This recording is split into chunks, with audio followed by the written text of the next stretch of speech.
बिस्मिल्लाहिर्रहमानिर्रहीम। Second year students, chapter number 6 anti derivative हमारे discussion में एक्सरसाइज 6.1 का हमने आगाज़ किया था और एक्सरसाइज 6.1 के बारे में आप लोगों को स्टूडेंट्स मैंने बता दिया था कि एक्सरसाइज 6.1 में हम 3 बेसिक फार्मूला सीखेंगे जो आपको फिर पूरे चैप्टर में उसका इस्तेमाल जो है वो नज़र आएगा। टाइप नंबर 1 में वो सारे फार्मूले मैंने कलेक्ट कर दिए, ठीक है, जिनमें हमारे पास जो है ये फार्मूला इस्तेमाल होगा x to the power n का, ठीक है, x to the power n का। इसका मतलब है टाइप 1 का कोई भी क्वेश्चन होगा उसमें इसी फार्मूले से ही हमने इंटीग्रेट करना है। तो अगर किसी वेरिएबल के ऊपर पावर हो, ठीक है, और हम उसको इंटीग्रेट करना चाह रहे हो x to the power n, तो उसका इंटीग्रल था 1/n+1 x to the power n+1, ठीक है। तो ये फार्मूला हमने इस्तेमाल करना है। तो टाइप नंबर 1 में हमने अपने प्रीवियस लेक्चर में क्वेश्चन नंबर 1 से लेके 4 तक जो है वो हमने डिस्कस किए थे, ठीक है। तो आज इसको स्टूडेंट्स आगे फर्दर हम प्रोसीड करते हैं। सबसे पहले हम सॉल्व करेंगे क्वेश्चन नंबर 8। क्वेश्चन नंबर 8 हमारे पास है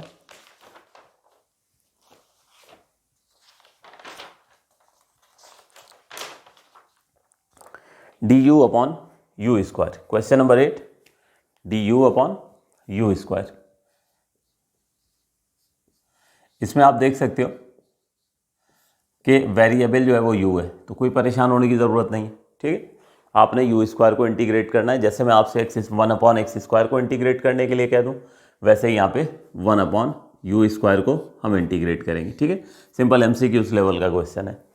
तो सबसे पहले तो क्वेश्चन लिख लीजिए, du/u² है, u² को ऊपर शिफ्ट कर दें तो u की पावर जो है वो हो जाएगी -2।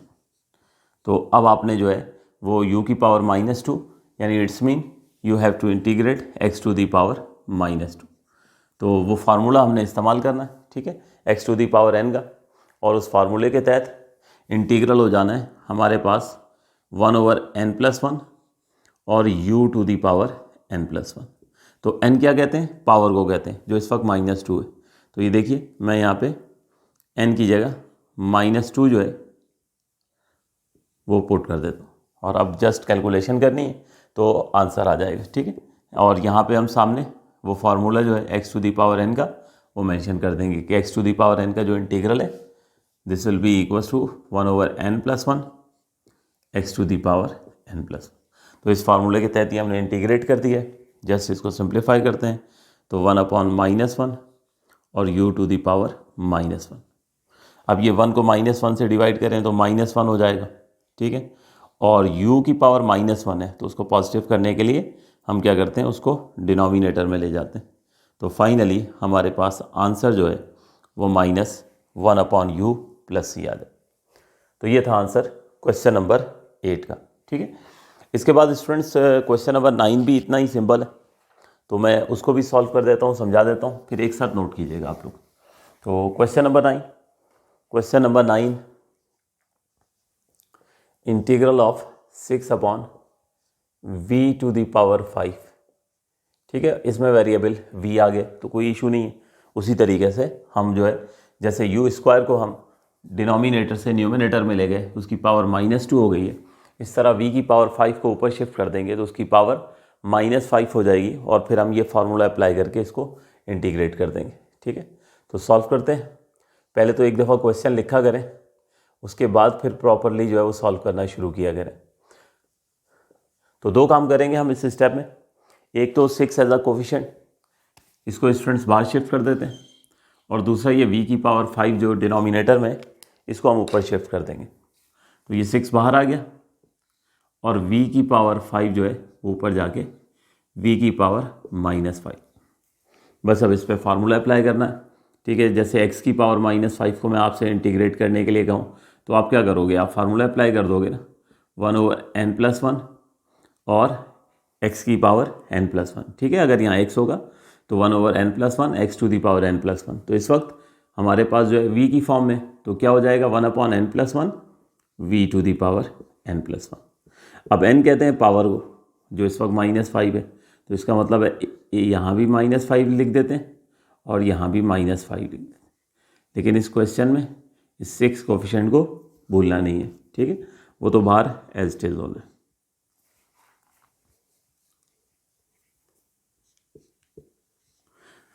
तो हमारे पास ये 6 एज इट इज आया, v की पावर -5 को इंटीग्रेट करना था, तो यही फार्मूला हमने इस्तेमाल किया है। ठीक है, तो इसको सामने जो है वो लिख दीजिए कि x to the power n को इंटीग्रेट कैसे करते हैं। तो x to the power n का इंटीग्रल होता है 1/n+1 x to the power n+। फार्मूले का रेफरेंस ज़रूर दे दिया करें। अब इसकी जस्ट कैलकुलेशन कर लेते हैं, बाकी सिंपल हमारे पास जो है वो आंसर आ जाएगा। तो 1/-4 हो गया, -5 + 1 -4 हो गया, और v की पावर जो है वो -4।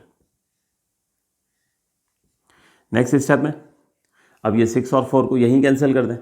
ठीक है, तो और साथ माइनस भी बाहर चला जाएगा, तो इसको लिख देते हैं -6/4 और v की पावर -4।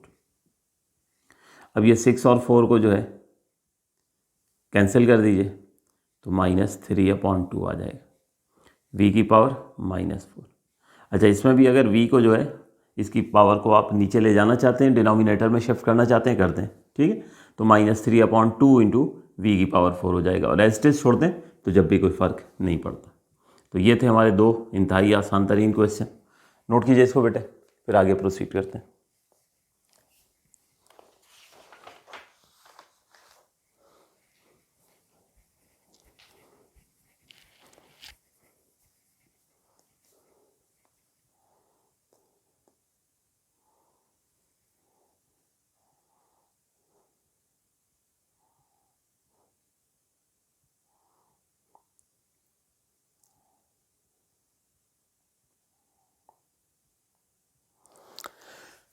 जी, तो स्टूडेंट्स फर्दर प्रोसीड करेंगे। क्वेश्चन नंबर 9 के बाद क्वेश्चन नंबर 11।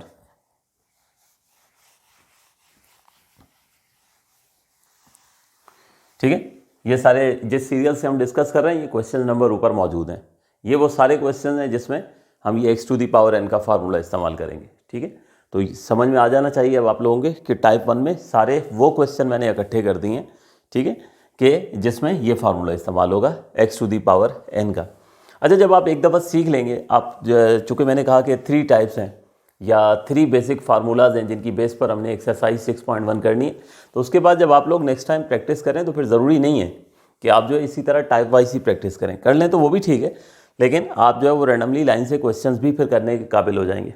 अभी तो एक सिखाने का मरहला होता है, तो इसलिए आपको जो है वो टाइप वाइज में करवा रहा हूँ, ताकि हमें पता हो कि टाइप 1 में ये एक फार्मूला हमने इस्तेमाल करना है, हम उसी के ऊपर ही फोकस रखें। तो चलते हैं हम नेक्स्ट क्वेश्चन की तरफ।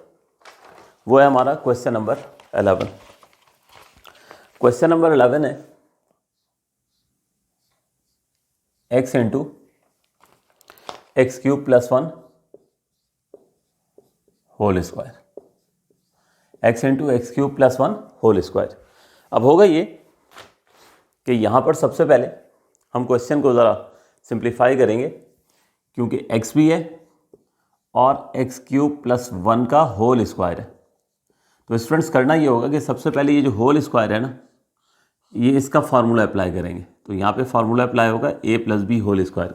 सबसे पहले ये स्क्वायर ताकि ख़त्म हो, उसके बाद फिर बार वाले x से मल्टीप्लाई करेंगे और एक सिंगल जो है वो एक्सप्रेशन बन जाएगी, जिसको फिर हमने इंटीग्रेट करना होगा। तो ये वाला x तो एज इट इज रखा। अब यहाँ मैं फार्मूला अप्लाई करता हूँ। तो सबसे पहले a² + 2 फार्मूले का, a हो गया x³, b हो गया 1 और उसके बाद b का स्क्वायर। तो इस तरह से हमने यहाँ पे x को एज इट इज रखा और यहाँ a + b होल स्क्वायर का फार्मूला अप्लाई किया, a² + 2ab + b²। ये x एज इट इज है। अब उसके बाद इसको ज़रा सिंप्लीफाई करें तो x की पावर 6 + 2x³ + 1। ये इस तरह से हमने जो है ये यहाँ पे इसको सिंप्लीफाई कर दिया। अब उसके बाद ब्रैकेट्स ओपन करें, इस x को जो है x की पावर 6 से, x को 2x³ से और x को जो है वो 1 से मल्टीप्लाई करें। ठीक, तो सबसे पहले जब x जो है वो x 6 से मल्टीप्लाई होगा, ठीक है, तो दोनों सिमिलर एलिमेंट्स हैं तो उनकी पावर्स ऐड हो जाएंगी, यानी क्या बन जाएगा, x की पावर 7 बन जाएगा। इसी तरह फिर ये x जो है जब 2x³ से मल्टीप्लाई होगा तो ये बन जाएगा x टू दी पावर 4 और फिर x जो है वो 1 से मल्टीप्लाई होगा तो x हो जाएगा। तो इस तरह से सिंपली जो है वो अलजेब्रिकली स्टेप्स करते हुए मैंने ब्रैकेट्स ओपन कर दी। उसके बाद हमारे पास अब यहाँ पे 3 टर्म्स आ चुकी हैं, हर एक के साथ इंटीग्रल जो है वो हम लिखते हैं और उसके बाद उसके गिवन रूल के मुताबिक हम उसको जो है वो इंटीग्रेट करेंगे। तो पहला हिस्सा हो गया integral of x to the power 7, दूसरा हो गया 2 into x to the power 4, ठीक है, और उसके बाद प्लस इंटीग्रल ऑफ x, ठीक। या अब यहाँ पे एक काम ये कीजिएगा कि इससे पहले के x to the power n का फार्मूला इस्तेमाल करें, तो इस 2 को जो है वो हम बाहर शिफ्ट कर देंगे। तो integral of x to the power 7 as it is, 2 बाहर आ गया, x टू दी पावर 4 को इंटीग्रेट करना है और x को इंटीग्रेट करना है। तो बस अब हम ये फार्मूला अप्लाई करेंगे, x to the power n का इंटीग्रल, ठीक। तो ये हो जाएगा 1/n+1 x to the power n+1। तो इस फार्मूले को अप्लाई करें तो x7 का integral 1/7+1 x to the power 7+1, ये पहला हो गया। x टू दी पावर 4 को इंटीग्रेट करें 1/4+1 x टू दी पावर 4+1। फिर x का इंटीग्रल फाइंड आउट करना है, तो x का इंटीग्रल फाइंड आउट करने के लिए हमारे पास हो जाएगा 1/1+1 x टू दी पावर 1+1। तो इस तरह से हमने जो है वो यहाँ पर रूल अप्लाई करके तीनों टर्म्स को इंटीग्रेट कर दी। जस्ट सिंप्लीफाई कर लीजिए, तो ये होगा 1/8 x to the power 8 plus 2 1/5 into x to the power 5 plus 1/2 x²। तो अब इस 2 को मल्टीप्लाई कर दीजिए, 1/8 x to the power 8 plus 2/5 x to the power 5 plus 1/2 x²।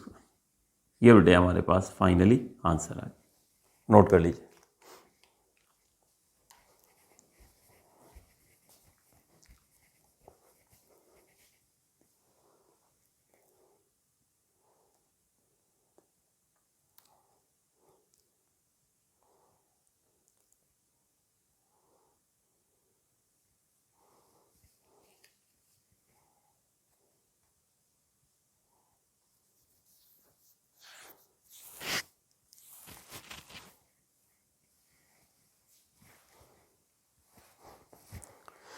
जी तो स्टूडेंट्स प्रोसीड करते हैं नेक्स्ट क्वेश्चन, और वो है हमारे पास क्वेश्चन नंबर 12।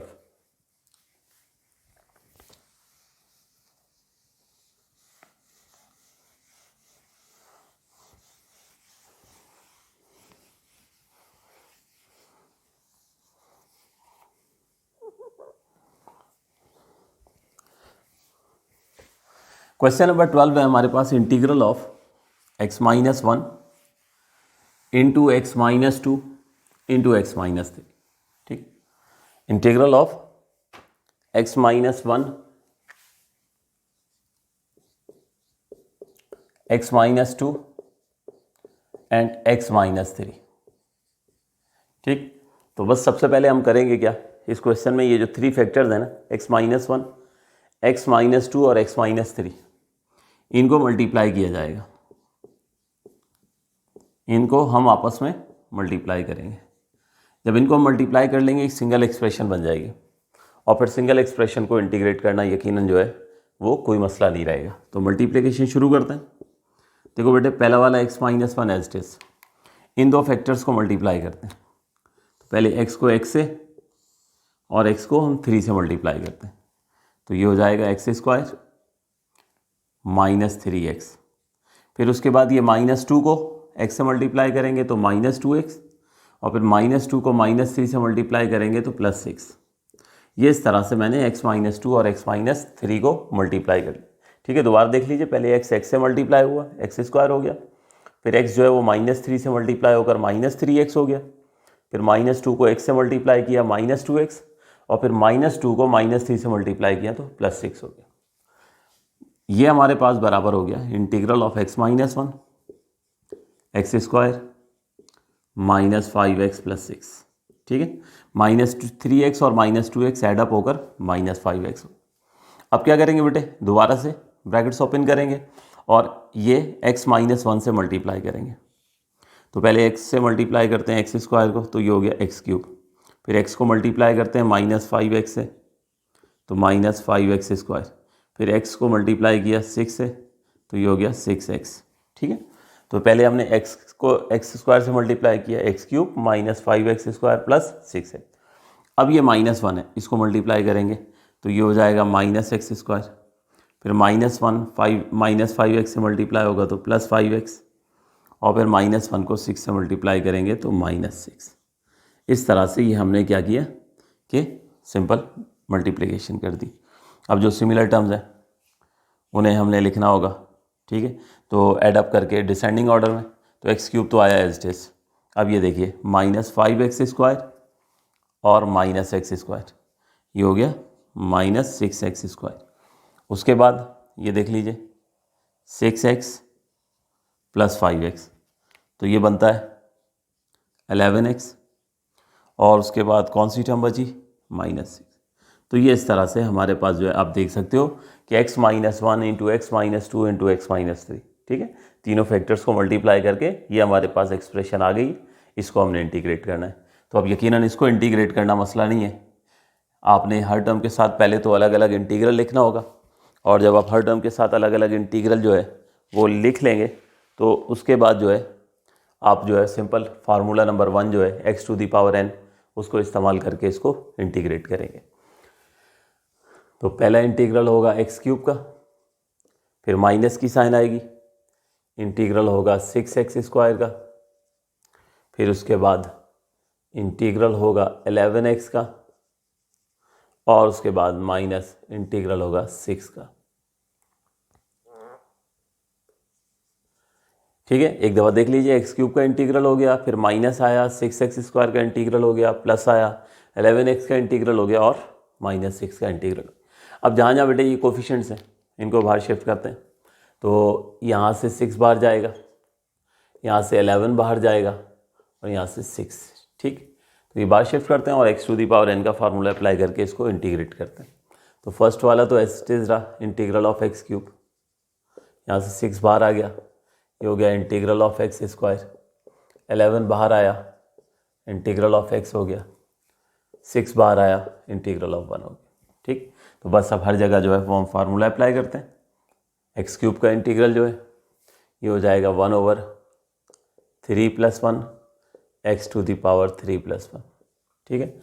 ये पहला वाला इंटीग्रल हो गया। -6 एक्स स्क्वायर का इंटीग्रल 1/2 + 1 x⁴ 2 + 1, प्लस 11 आया, x का इंटीग्रल 1/1 + 1 x⁴ 1 + 1, -6 आया, 1 का इंटीग्रल क्या होता है x, और प्लस c ऐड कर दिया, कांस्टेंट ऑफ इंटीग्रेशन, ठीक है।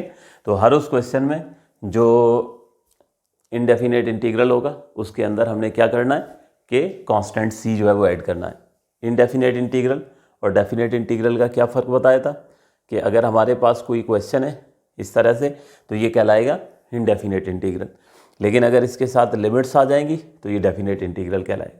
तो डेफिनेट इंटीग्रल में ये c हम ऐड नहीं करेंगे, ठीक है। लेकिन जितने भी हम इनडेफिनेट इंटीग्रल के क्वेश्चन सॉल्व करेंगे, जब इंटीग्रेट कर देंगे तो आखिर में ये कांस्टेंट ऑफ इंटीग्रेशन ऐड लाजमी करना, ठीक। तो बस अब इसके बाद जो है जस्ट सिंप्लीफाई करना है। तो मैं इसको कंप्लीट करता हूँ, आप लोग इसको नोट करना शुरू करें। तो मैं इसको कंप्लीट कर देता हूँ।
जी तो स्टूडेंट्स फर्दर प्रोसीड करते हैं।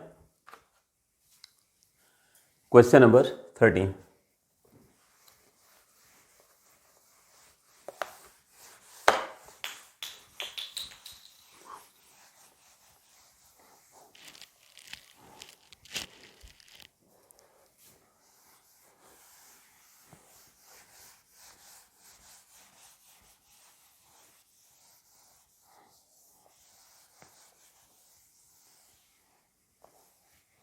क्वेश्चन नंबर 13 है हमारे पास, under root x minus one whole square, under root x minus one whole square. Question number 13, integral of under root x minus one whole square.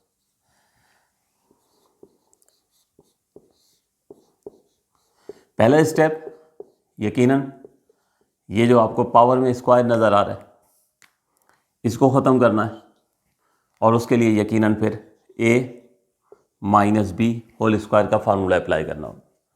तो पहले a minus B whole square का formula apply करके question को simple form में ले आएंगे, और उसके बाद फिर फार्मूला नंबर 1 यानी x to the power n का जो फार्मूला है उससे हम इंटीग्रेट करेंगे। ठीक है, तो स्टेप्स करते हैं। सबसे पहले a का स्क्वायर यानी अंडर रूट एक्स का square minus two A B. ठीक है, ए की जगह अंडर रूट एक्स पुट किया और बी की जगह 1, और उसके बाद बी का स्क्वायर यानी स्क्वायर ऑफ 1। तो ये इस तरह से ए माइनस बी होल स्क्वायर का फार्मूला अप्लाई करते हैं। यहाँ स्क्वायर से रूट कैंसिल हो जाएगा, तो हमारे पास क्वेश्चन जो सिंप्लीफाइड फॉर्म में आएगी वो हो जाएगा x minus two under root x plus 1। तो ये लीजिए, अब ये क्वेश्चन सिंपल फॉर्म में आ गया, ये स्क्वायर ख़त्म हो गया। अब 3 टर्म्स हैं, हर एक के साथ इंटीग्रल लिखते हैं और रूल के मुताबिक उसको इंटीग्रेट करते हैं। तो पहला हो गया इंटीग्रल ऑफ एक्स, ये माइनस की साइन आई, ये हो गया integral of 2 under root x और फिर plus integral of 1। In the next step इस 2 को जो है एज अ कोफिशिएंट हम बाहर शिफ्ट करेंगे। ठीक है, तो यहाँ होना है एक्स का इंटीग्रल, 2 बाहर आ गया। अंडर रूट एक्स को इंटीग्रेट करना है, अंडर रूट एक्स का मतलब क्या है, एक्स के ऊपर पावर हाफ है। ठीक है, तो दोनों काम एक ही स्टेप्स में कर दिए, 2 को बाहर भी ले आए और रूट एक्स को एक्स की पावर हाफ भी लिख दिया, और ये हो जाएगा इंटीग्रल ऑफ 1।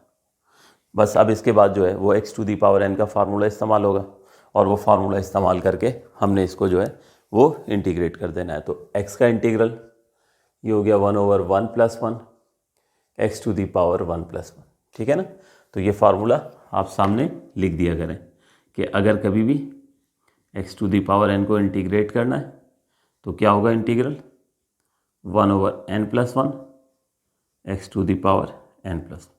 ठीक है, तो ये फार्मूला सामने ज़रूर मेंशन कर दिया करें जब भी अप्लाई करें। तो x का इंटीग्रल हो गया सबसे पहले, फिर उसके बाद -2 आया। अब ये हमारे पास x की पावर हाफ है, तो n हमारे पास हाफ है, x to the power n का फार्मूला इस्तेमाल करेंगे तो n हाफ है, तो ये हो जाएगा 1/12 plus 1 x to the power half plus 1। ठीक हो गया, और उसके बाद 1 का इंटीग्रल वो x हो गया। बस अब इसकी सिंप्लीफिकेशन करनी, तो सिंप्लीफाई करेंगे आंसर मिल जाएगा। तो 1/2 एक्स स्क्वायर -2, अब यहाँ बेटे डिनोमिनेटर में एलसीएम होगा। ठीक है ना, तो ये हो जाएगा 1 + 2/2, और 1 + 2/2 का मतलब क्या है, 3/2। ठीक है, तो डायरेक्ट लिख देते हैं यहाँ पे 3/2 और x to the power 3/2 plus x plus. Next step में फ्रैक्शन को सॉल्व करना है, तो ये 2 ऊपर शिफ्ट हो जाएगा, तो ये हमारे पास आता है 1/2 x square as it is, फिर -2 आया, ये हो जाएगा हमारे पास 2/3 एक्स की power 3/2 plus x plus C. Next step में बस इस 2 को जो है वो मल्टीप्लाई करते हैं, तो फाइनल हमारे पास जो है ये आंसर आ गया 1/2 x² minus 4/3 x⁴ plus x plus c. Note कीजिए बेटे।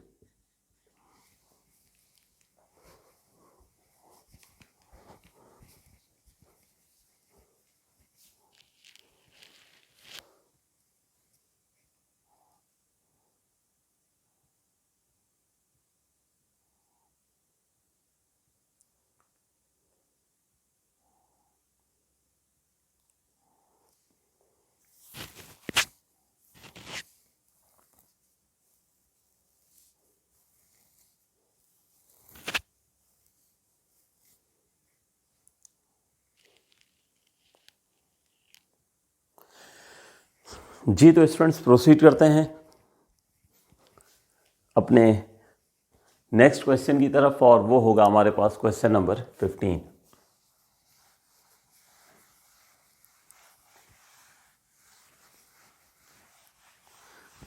क्वेश्चन नंबर 15,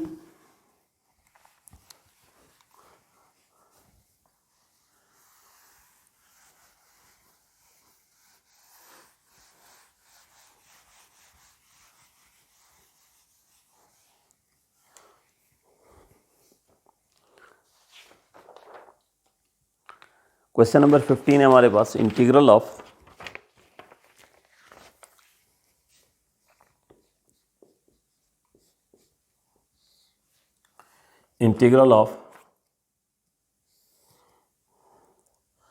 x²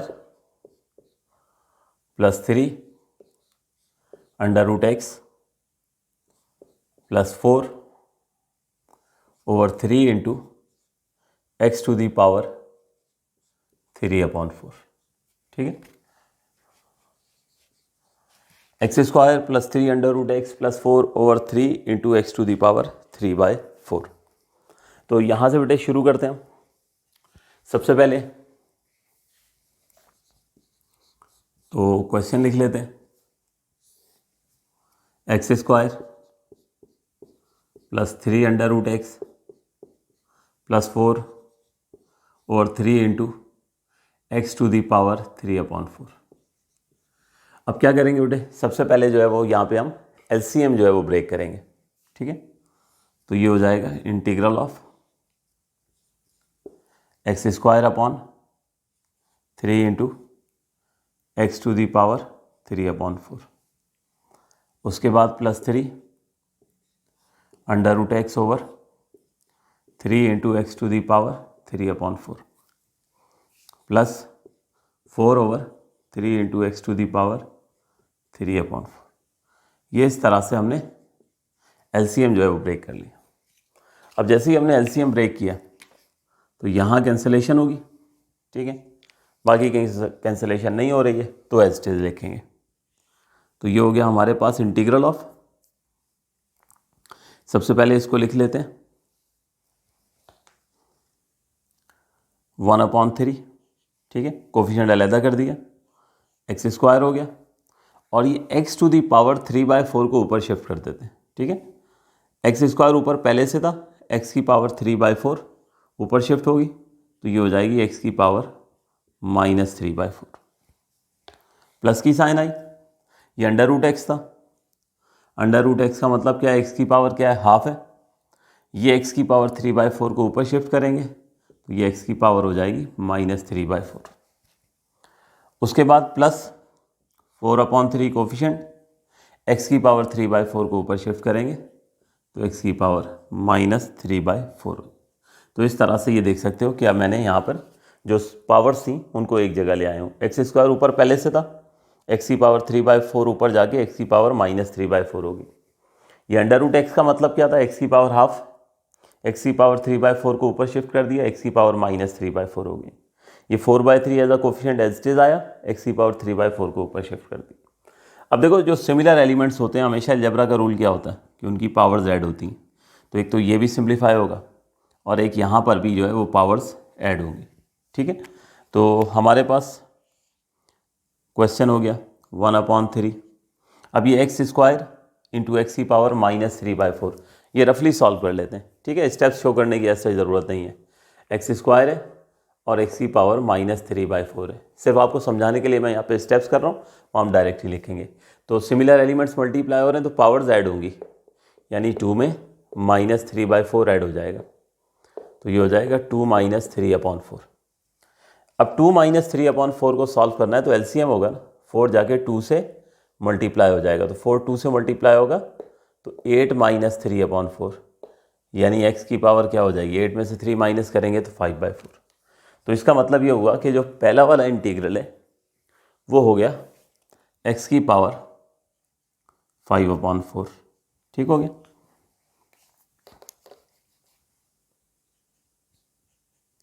उसके बाद प्लस की साइन आई। अब यहाँ पे आप देखो x की पावर हाफ और x की पावर -3/4, ठीक है। अब इसको सॉल्व करके इसी तरह से मैं यहाँ पे बताता हूँ, ताकि दूसरा वाला इंटीग्रल भी जो है आपको कोई किसी किस्म का डाउट ना रहे। तो ये देखिए यहाँ पर हाफ और -3/4 ये दोनों ऐड होने हैं, तो ये देखें हाफ और -3/4 को ऐड करोगे तो ये हो जाएगा ना 1/2 -3/4, 1/2 -3/4। एलसीएम लीजिए तो 2 2 = 4, ठीक है, 2 जाके 1 से मल्टीप्लाई हो गया, माइनस की साइन आई, 4 1 = 4, 1 जाके 3 से मल्टीप्लाई हो गया। तो ये देखिए हमारे पास क्या आ गया, -1/4 आ गया। तो यहाँ पर x की पावर हो गई -1/4 और उसके बाद plus 4/3 x to the power -3/4। तो ये इस तरह से तीनों पावर जो हैं ये सिंप्लीफाई हो गई, ठीक हो गया। अब 3 टर्म्स हैं, हर एक के साथ अलग अलग इंटीग्रल लिखते हैं और फिर उसके बाद x to the power n का फार्मूला अप्लाई करना है और वो फार्मूला अप्लाई करके इसको जो है वो हम इंटीग्रेट कर देंगे। तो ये जो पावर्स ऐड करने का ये आप भी रफ में कीजिएगा, ठीक है ना। ये स्टेप्स बिला वजह यहाँ पर जो है वो शो करने की जो है वो ज़रूरत नहीं है।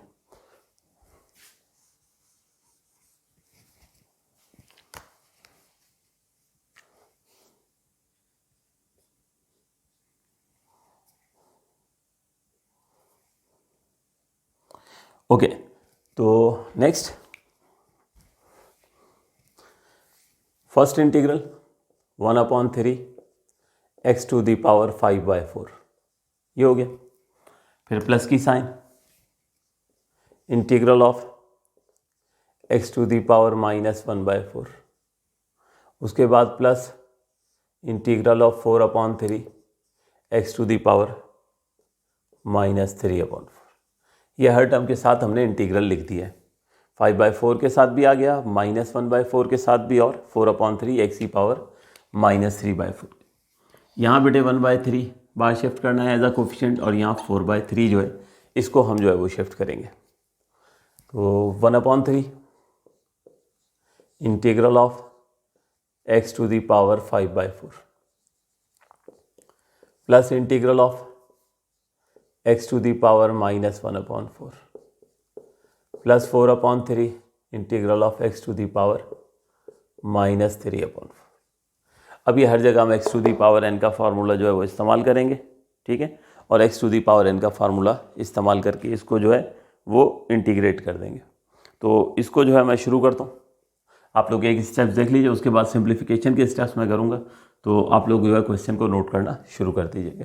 ये आप खुद भी कर सकते हैं। एक स्टेप मैं और बहरहाल बता देता हूँ जहाँ x to the power n का फार्मूला इस्तेमाल करना है। तो देखिए 1/3 as it is, x to the power n का फार्मूला इस्तेमाल होगा, n पावर को कहते हैं ना, जो इस वक्त क्या है 5/4 है, तो फार्मूला क्या था 1/n+1, 1/n+1 और x to the power n+1, ये यहाँ पे हमने फार्मूला इस्तेमाल कर दिया। प्लस की साइन आई, फिर हमारे पास जो है यहाँ पर हो जाएगा 1/n+1 x to the power n+1, यहाँ पे भी फार्मूला इस्तेमाल हो गया।